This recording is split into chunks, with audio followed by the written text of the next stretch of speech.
Welcome to part 10 of the Gilded Monocle Steampunk tutorial on polymer clay pendants. As you can see, I add a little wire wrapping here to the top and bottom of the pendant loops. It's really up to you whether or not you want to add this. Next, what we're going to do is take some jump rings to add these chandelier components, and just use any pair of pliers that you feel comfortable with to open up the jump ring, and just go ahead and attach them. And these are actually loop closing pliers, so you can just use them to close the loop. Just be careful not to crush it. Sometimes they're a little difficult when you have these dangling bits to sort of get them in there, but it does fit nicely once you can grasp the jump ring.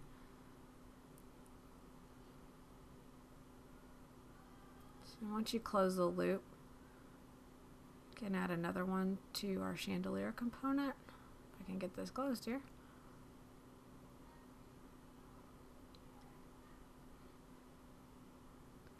And I chose these particular chandelier components because they remind me a lot of like a fleur-de-lis. They're really pretty and feminine, and this particular pendant is definitely that. So we'll go ahead and add some more jump rings to our first one here.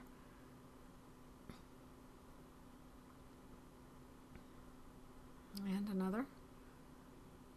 And we'll go ahead and add one more. And again, you can put as many as you like. I'm just adding a few here so we have this nice length for the chandelier component, so it sits really nicely. As you design too, sometimes you just want to test out the pendant and the chains and just see how they're going to lay. And go ahead and close this after we add our chandelier component.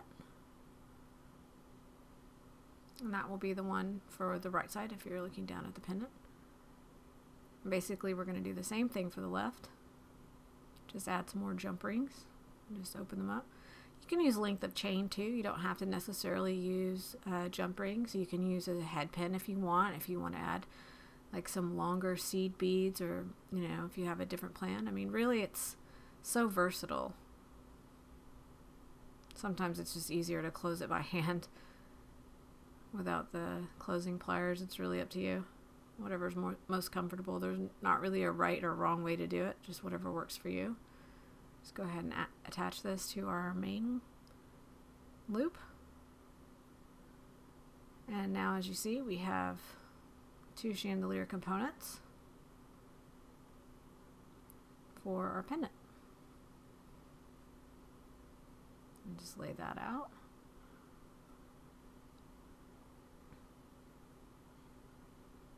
And we're going to go ahead and attach some more jump rings to the other end of the pendant so we can put some chain and other embellishments onto the actual necklace.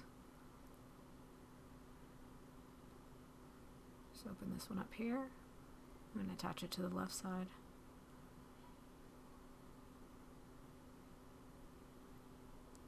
And go ahead and close that with the pliers. You can use two pliers like this if it's easier for you. I'm just showing you a couple of different techniques. I usually do it by hand just because it's easy, but it's really hard on your fingernails. And there we go. And just go ahead and determine the length of chain. Maybe add a few more jump rings if you want, and just get an idea of how long you want your necklace to be. I'm just going to add another one just to keep a balanced design, since we have 3 on the other side on the lower part.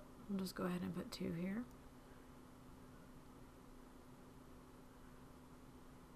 Now we're going to be using some different embellishments for the chain itself above the chandelier components. We're going to use miracle beads, and as you can see, this gold chain and these little gold daisies there. And go ahead and measure out the amount of chain that you want to use. I went ahead and did a 16-inch necklace, so I'll measure out, excuse me there, a different length of chain. And as we wind up, as you you can see, I'm measuring out about 16. And we'll cut that and get it ready for the next tutorial. But you can make it any size you want, and I hope you enjoyed this tutorial. And please stay tuned for the next installment, and thank you for watching, and please subscribe to our channel. Thank you.